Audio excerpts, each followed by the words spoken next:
Sisters and brothers of America,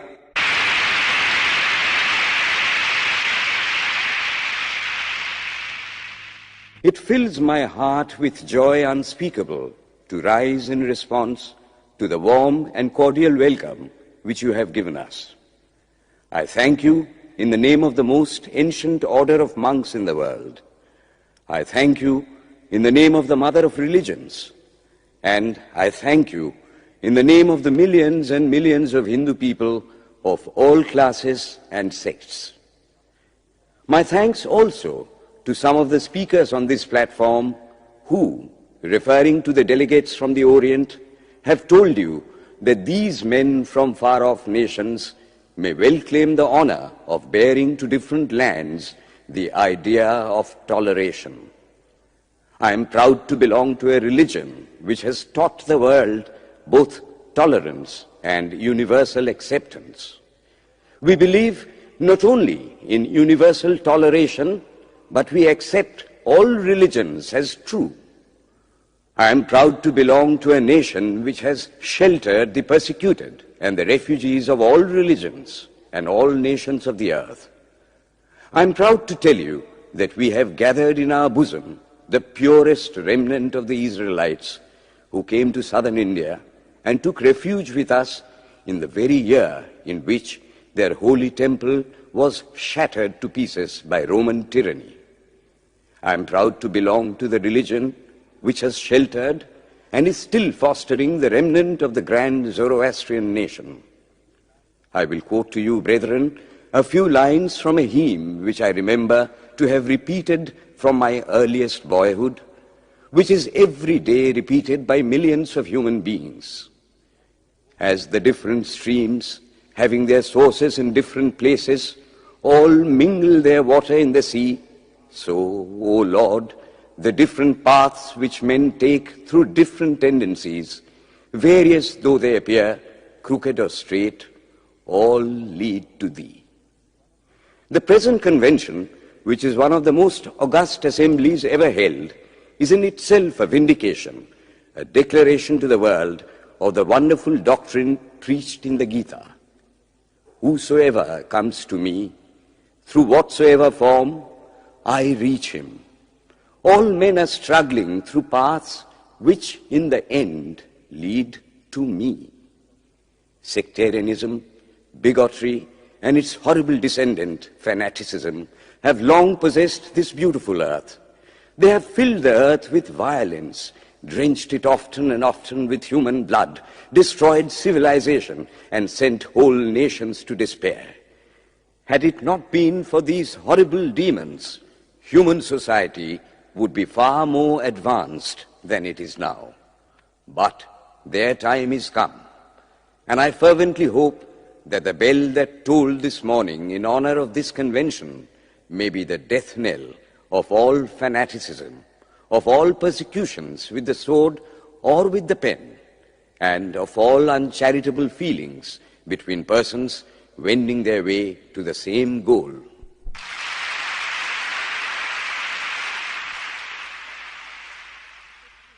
Ladies and gentlemen, on the agenda for today, the 15th of September, 1893, a galaxy of eminent speakers are scheduled to address us, and it gives us great pleasure to once again invite Swami Vivekananda to speak. His subject for today, Why We Disagree. I will tell you a little story. You have heard the eloquent speaker who has just finished say, "Let us cease from abusing each other," and he was very sorry that there should be always so much variance. But I think I should tell you a story which would illustrate the cause of this variance. A frog lived in a well. It had lived there for a long time. It was born there and brought up there, and yet was a little small frog. Of course, the evolutionists were not there then to tell us whether the frog lost its eyes or not, but for our story's sake, we must take it for granted that it had its eyes, and that it every day cleansed the water of all the worms and bacilli that lived in it with an energy that would do credit to our modern bacteriologists. In this way, it went on and became a little sleek and fat. Well, one day, another frog that lived in the sea came and fell into the well. "Where are you from?" "I am from the sea." "The sea? How big is that? Is it as big as my well?" And he took a leap from one side of the well to the other. "My friend," said the frog of the sea, "how do you compare the sea with your little well?" Then the frog took another leap and asked, "Is your sea so big?" "What nonsense you speak, to compare the sea with your well." "Well then," said the frog of the well, "nothing can be bigger than my well. There can be nothing bigger than this. This fellow is a liar, so turn him out." That has been the difficulty all the while. I am a Hindu. I am sitting in my own little well and thinking that the whole world is my little well. The Christian sits in his little well and thinks the whole world is his well. The Mohammedan sits in his little well and thinks that is the whole world. I have to thank you of America for the great attempt you are making to break down the barriers of this little world of ours, and hope that in the future the Lord will help you to accomplish your purpose.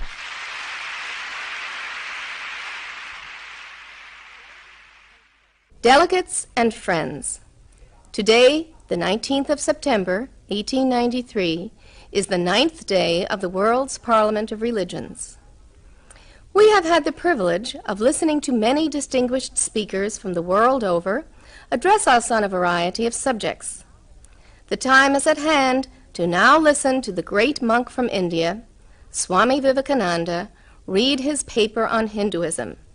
Ladies and gentlemen, Swami Vivekananda. From the high spiritual flights of the Vedanta philosophy, of which the latest discoveries of science seem like echoes, to the low ideas of idolatry with its multifarious mythology, the agnosticism of the Buddhists and the atheism of the Jains, each and all have a place in the Hindu's religion. Where then, the question arises, where is the common center to which all these widely diverging radii converge?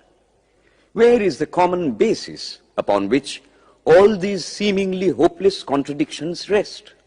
And this is the question I shall attempt to answer.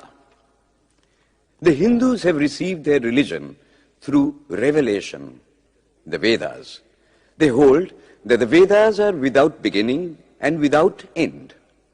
It may sound ludicrous to this audience how a book can be without beginning or end. But by the Vedas, no books are meant. They mean the accumulated treasury of spiritual laws discovered by different persons in different times. Just as the law of gravitation existed before its discovery and would exist if all humanity forgot it, so is it with the laws that govern the spiritual world. The moral, ethical, and spiritual relations between soul and between individual spirits and the Father of all spirits were there before their discovery and would remain even if we forgot them. The discoverers of these laws are called rishis, and we honor them as perfected beings. I'm glad to tell this audience that some of the very greatest of them were women. Here it may be said that these laws, as laws, may be without end, but they must have had a beginning. The Vedas teach us that creation is without beginning or end. Science is said to have proved that the sum total of cosmic energy is always the same. Then, if there was a time when nothing existed, where was all this manifested energy? Some say it was in a potential form in God. In that case, God is sometimes potential and sometimes kinetic, which would make him mutable. Everything mutable is a compound, and everything compound must undergo that change which is called destruction. So, God would die, which is absurd. Therefore, there never was a time when there was no creation. If I may be allowed to use a simile, creation and creator are two lines without beginning and without end, running parallel to each other. God is the ever-active providence by whose power systems after systems are being evolved out of chaos, made to run for a time and again destroyed. This is what the Brahmin boy repeats every day. The sun and the moon the Lord created like the suns and moons of previous cycles. And this agrees with modern science. Here I stand, and if I shut my eyes and try to conceive my existence, I, what is the idea before me? The idea of a body. Am I then nothing but a combination of material substances? The Vedas declare, no. I am a spirit living in a body. I am not the body. The body will die, but I shall not die. Here am I in this body. It will fall, but I shall go on living. I had also a past. The soul was not created, for creation means a combination, which means a certain future dissolution. If then the soul was created, it must die. Some are born happy, enjoy perfect health with beautiful body, mental vigor, and all wants supplied. Others are born miserable. Some are without hands or feet. Others again are idiots and only drag on a wretched existence. Why, if they are all created, why does a just and merciful God create one happy and another unhappy? Why is he so partial? Nor would it mend matters in the least to hold that those who are miserable in this life will be happy in a future one. Why should a man be miserable even here in the reign of a just and merciful God? In the second place, the idea of a creator God does not explain the anomaly, but simply expresses the cruel fiat of an all-powerful being. There must have been causes then, before his birth, to make a man miserable or happy, and those were his past actions. Are not all the tendencies of the mind and the body accounted for by inherited aptitude? Here are two parallel lines of existence, one of the mind, the other of matter. If matter and its transformations answer for all that we have, there is no necessity for supposing the existence of a soul. But it cannot be proved that thought has been evolved out of matter.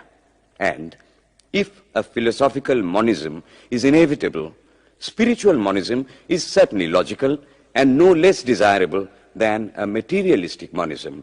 But neither of these is necessary here. We cannot deny that bodies acquire certain tendencies from heredity, but those tendencies only mean the physical configuration through which a peculiar mind alone can act in a peculiar way.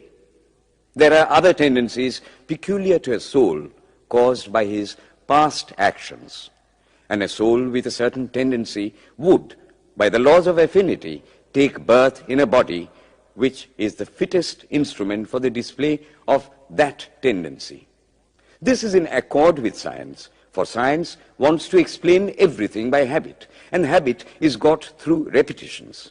So, repetitions are necessary to explain the natural habits of a newborn soul, and since they were not obtained in this present life, they must have come down from past lives.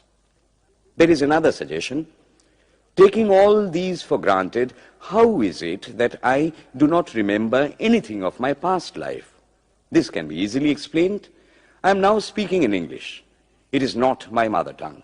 In fact, no words of my mother tongue are now present in my consciousness. But let me try to bring them up. And they rush in. That shows that consciousness is only the surface of the mental ocean, and within its depths are stored up all our experiences. Try and struggle. They would come up, and you would be conscious even of your past life. This is direct and demonstrative evidence. Verification is the perfect proof of a theory, and here is the challenge thrown to the world by the rishis. We have discovered the secret by which the very depths of the ocean of memory can be stirred up. Try it, and you would get a complete reminiscence of your past life. So then, the Hindu believes that he is a spirit. Him the sword cannot pierce, him the fire cannot burn, him the water cannot melt, him the air cannot dry. He is nowhere but whose center is located in the body, and that death means the change of the center from body to body. Nor is the soul bound by the conditions of matter.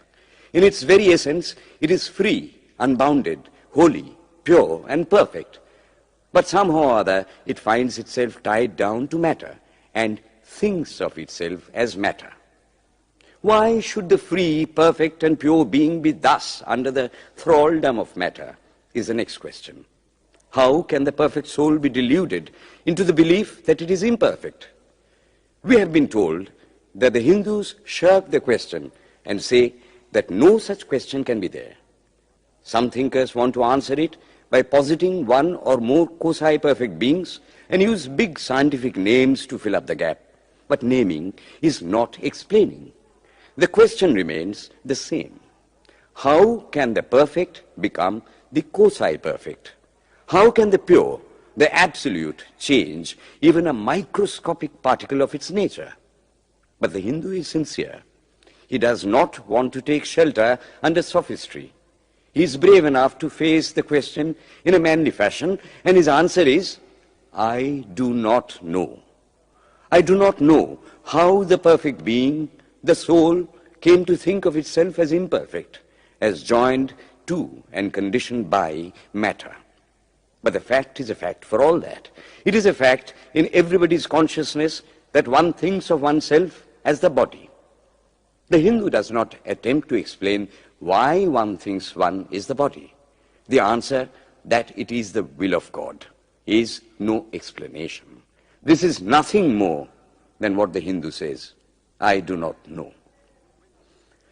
Well then, the human soul is eternal and immortal, perfect and infinite, and death means only a change of center from one body to another. The present is determined by our past actions, and the future by the present. The soul will go on evolving up or reverting back from birth to birth and death to death. But here is another question. Is man a tiny boat in a tempest, raised one moment on the foamy crest of a billow and dashed down into a yawning chasm the next, rolling to and fro at the mercy of good and bad actions, a powerless, helpless wreck in an ever-raging, ever-rushing, uncompromising current of cause and effect, a little moth placed under the wheel of causation, which rolls on, crushing everything in its way, and waits not for the widow's tears or the orphan's cry? The heart sinks at the idea. Yet, this is the law of nature. Is there no hope? Is there no escape?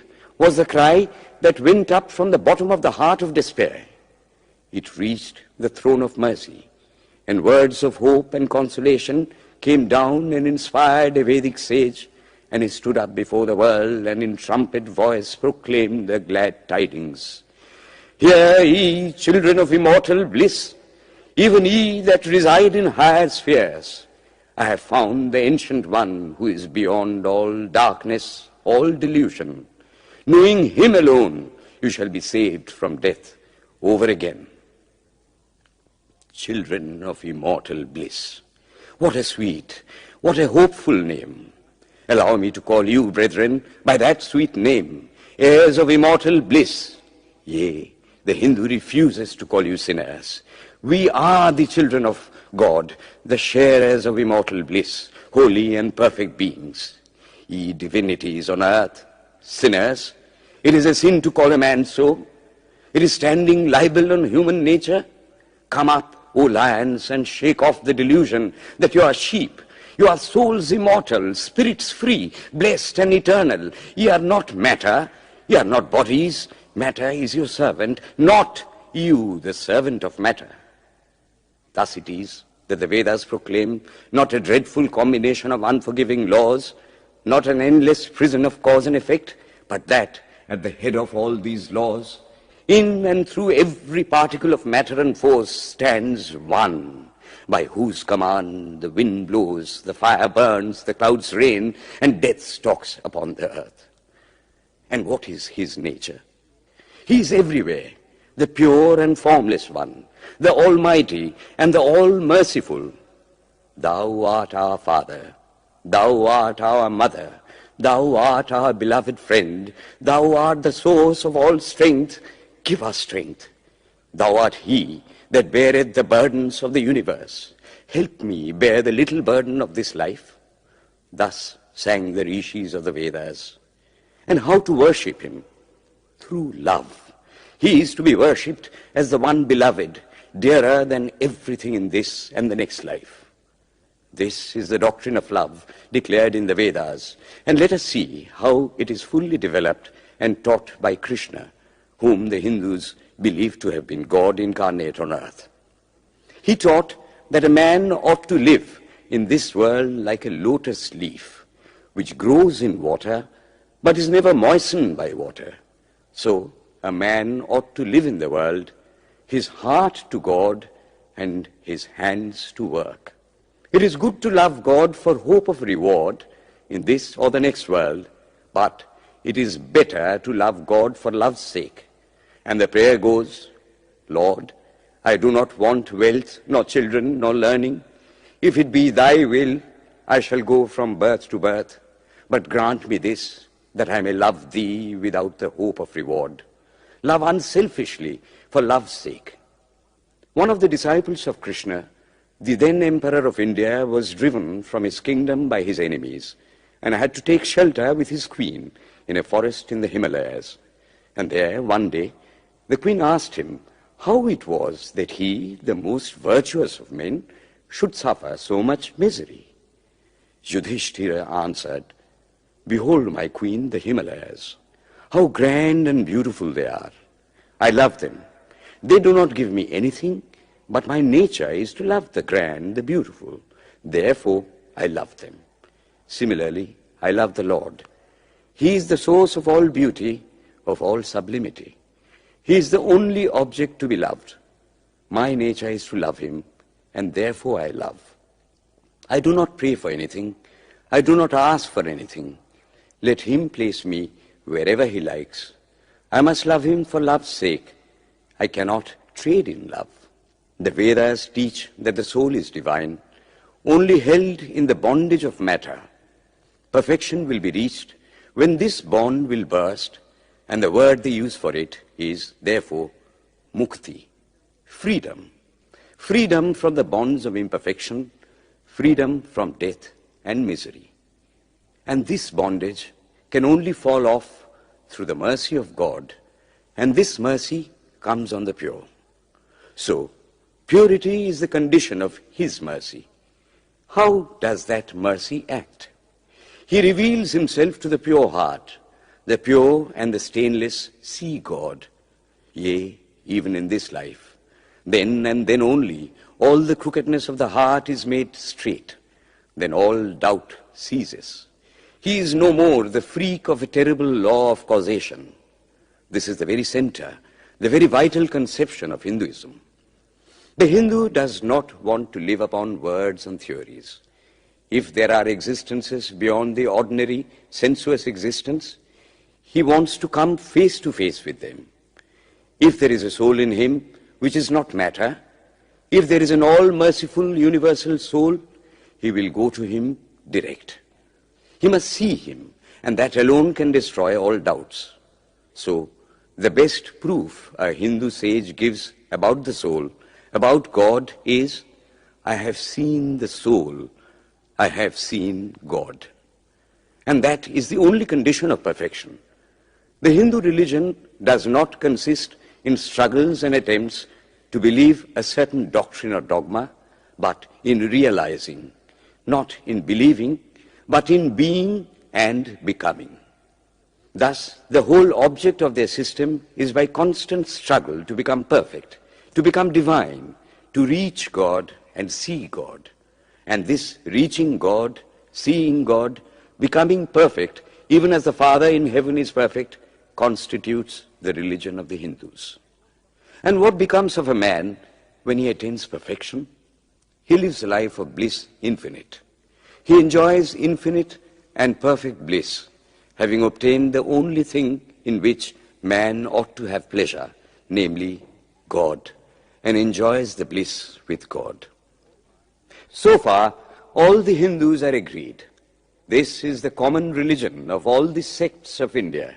But then, perfection is absolute, and the absolute cannot be two or three. It cannot have any qualities. It cannot be an individual. And so, when a soul becomes perfect and absolute, it must become one with Brahma, and it would only realize the Lord as the perfection, the reality of its own nature and existence, the existence absolute, knowledge absolute, and bliss absolute. We have often and often read this called the losing of individuality and becoming a stock or a stone. He jests at scars that never felt a wound. I tell you, it is nothing of the kind. If it is happiness to enjoy the consciousness of this small body, it must be greater happiness to enjoy the consciousness of two bodies, the measure of happiness increasing with the consciousness of an increasing number of bodies, the aim, the ultimate of happiness being reached when it would become a universal consciousness. Therefore, to gain this infinite universal individuality, this miserable little prison individuality must go. Then alone can death cease when I am one with life. Then alone can misery cease when I am one with happiness itself. Then alone can all error cease when I am one with knowledge itself. And this is the necessary scientific conclusion. Science has proved to me that physical individuality is a delusion, that really my body is one little continuously changing body in an unbroken ocean of matter, and Advaita, or unity, is the necessary conclusion with my other counterpart, soul. Science is nothing but the finding of unity. As soon as science would reach perfect unity, it would stop from further progress, because it would reach the goal. Thus, chemistry could not progress farther when it would discover one element out of which all others could be made. Physics would stop when it would be able to fulfill its services in discovering one energy of which all the others are but manifestations. And the science of religion become perfect when it would discover Him who is the one life in a universe of death, Him who is the constant basis of an ever-changing world, one who is the only soul of which all souls are but delusive manifestations. Thus is it, through multiplicity and duality, that the ultimate unity is reached. Religion can go no farther. This is the goal of all science. All science is bound to come to this conclusion in the long run.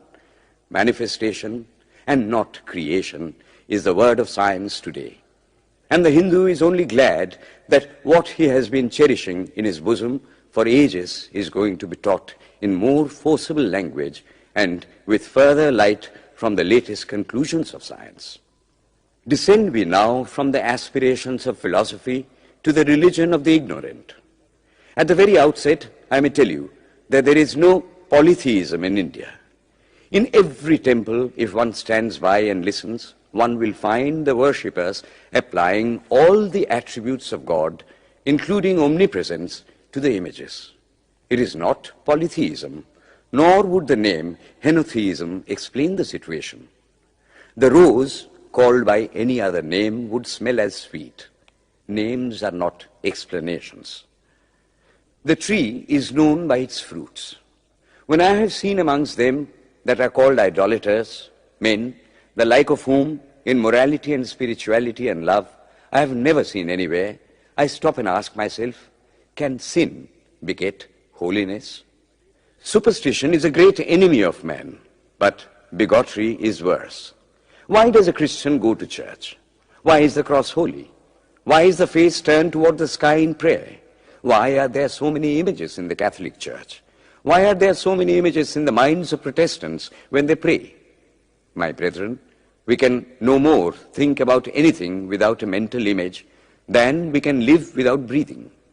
By the law of association, the material image calls up the mental idea and vice versa.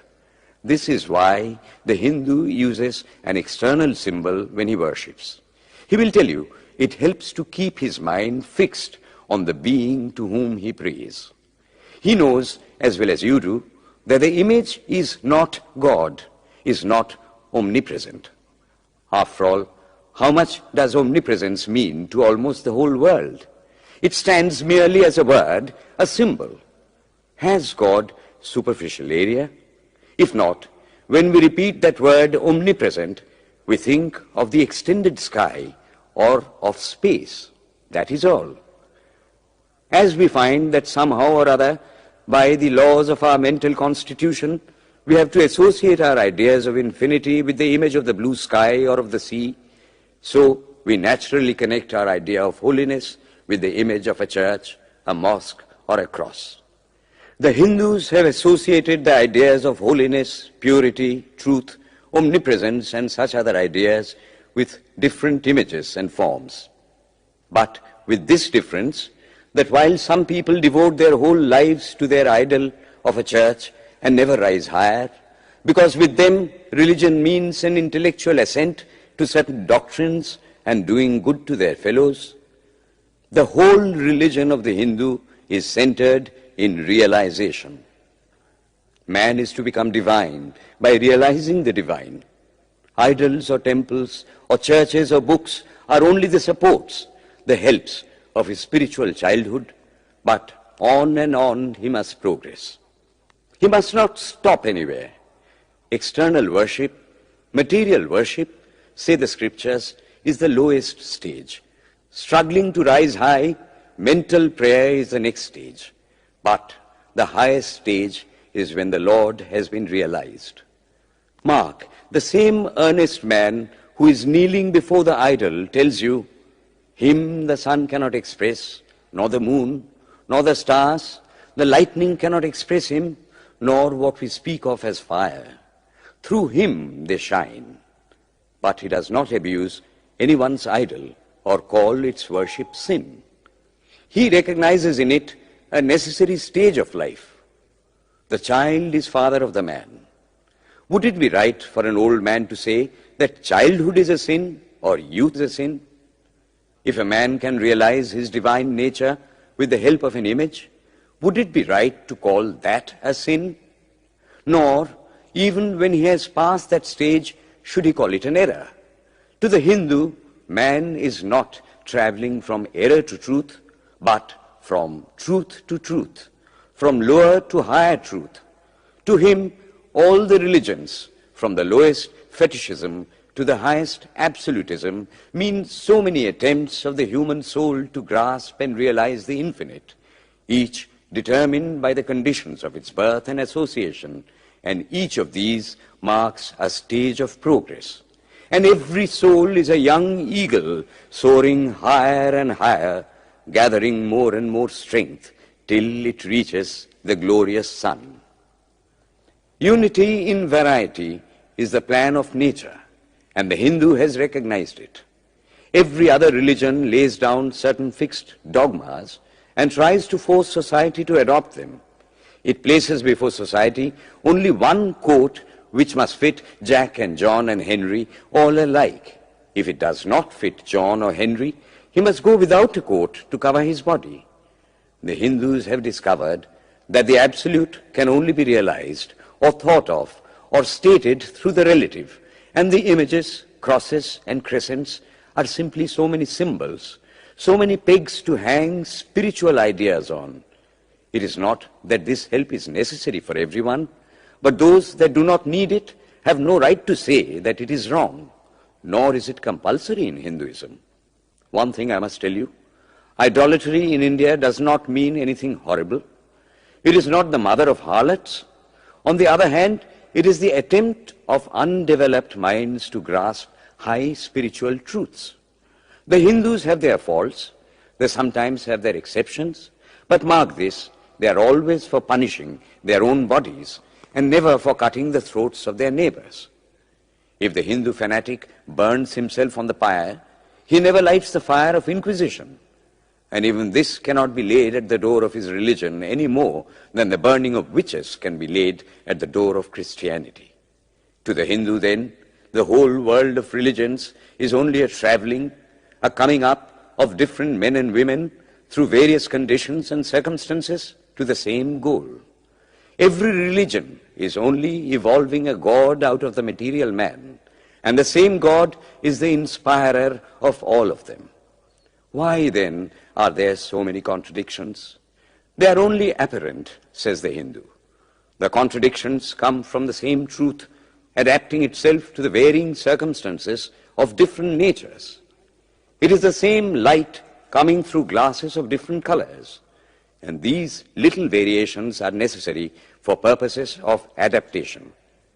But in the heart of everything, the same truth reigns. The Lord has declared to the Hindu in his incarnation as Krishna, I am in every religion as a thread through a string of pearls. Wherever thou seest extraordinary holiness and extraordinary power raising and purifying humanity, know thou that I am there. And what has been the result? I challenge the world to find throughout the whole system of Sanskrit philosophy any such expression as that the Hindu alone will be saved and not others. Says Vyasa, we find perfect men even beyond the pale of our caste and creed. One thing more, how then can the Hindu, whose whole fabric of thought centers in God, believe in Buddhism, which is agnostic, or in Jainism, which is atheistic? The Buddhists or the Jains do not depend upon God, but the whole force of their religion is directed to the great central truth in every religion, to evolve a God out of man.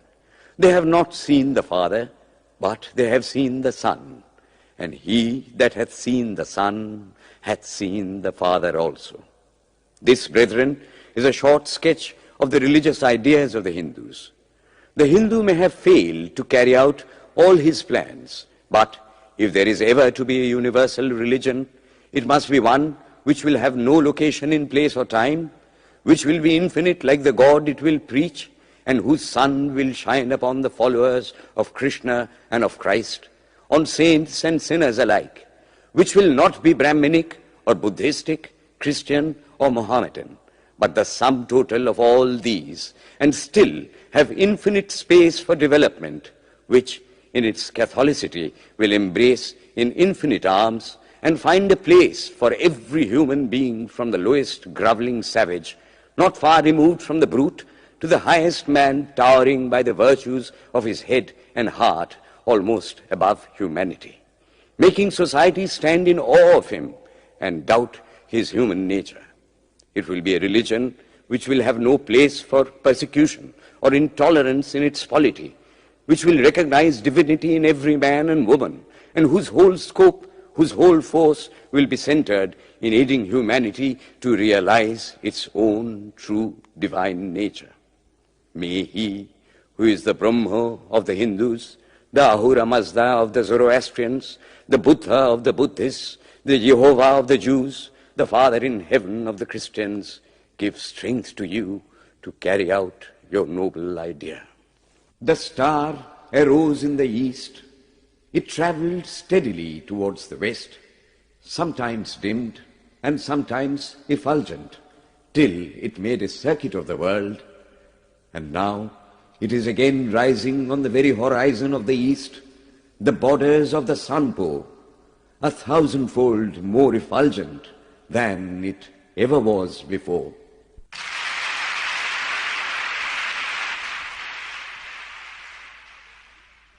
Today, the 26th of September, 1893, is the penultimate day of this Parliament of Religions at Chicago.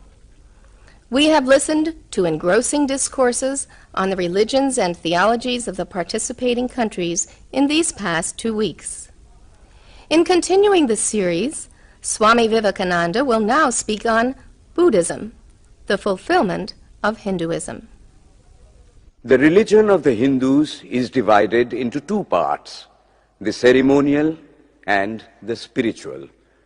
The spiritual portion is specially studied by the monks. In that, there is no caste. A man from the highest caste and a man from the lowest may become a monk in India, and the two castes become equal. In religion, there is no caste. Caste is simply a social institution.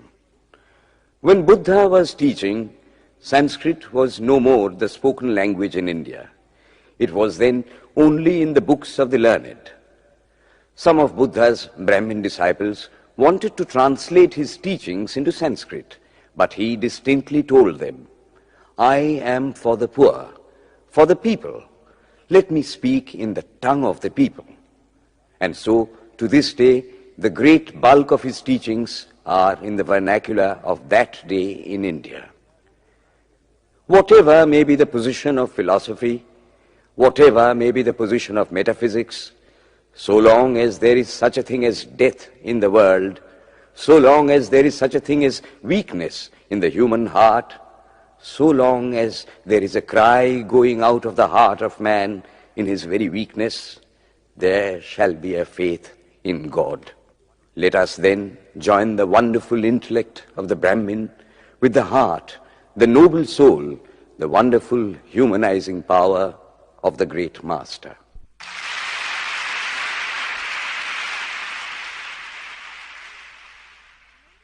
Ladies and gentlemen, in a short while from now, the World's Parliament of Religions at Chicago will come to a close. And this day, the 27th of September, 1893, will go down in history as a landmark for more reasons than one. It is in the fitness of things that we now call upon Swami Vivekananda from India to address this final session. The world's Parliament of Religions has become an accomplished fact, and the merciful Father has helped those who labored to bring it into existence and crown with success their most unselfish labor. My thanks to those noble souls whose large hearts and love of truth first dreamt this wonderful dream and then realized it.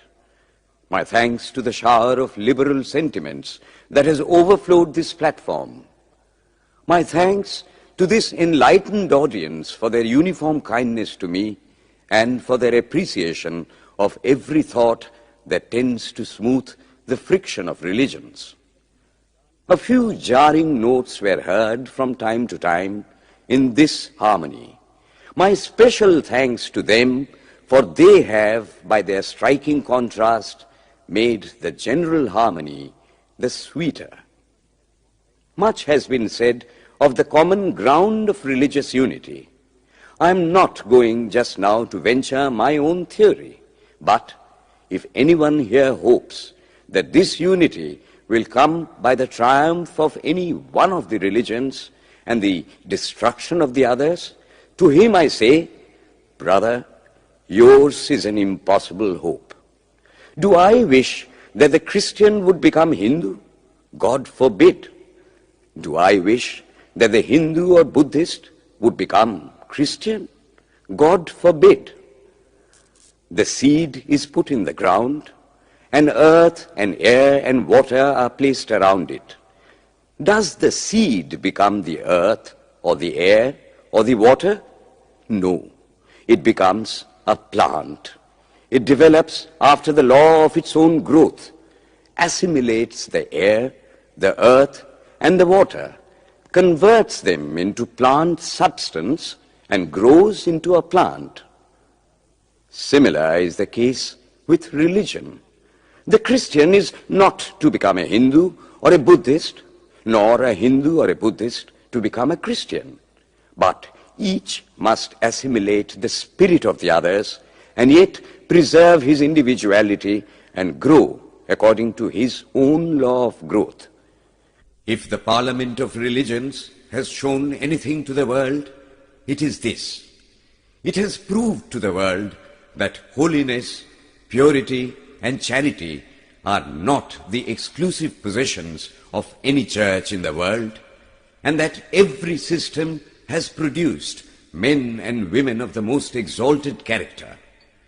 In the face of this evidence, if anybody dreams of the exclusive survival of his own religion and the destruction of others, I pity him from the bottom of my heart and point out to him that upon the banner of every religion will soon be written, in spite of resistance, help and not fight, assimilation and not destruction, harmony and peace and not dissension.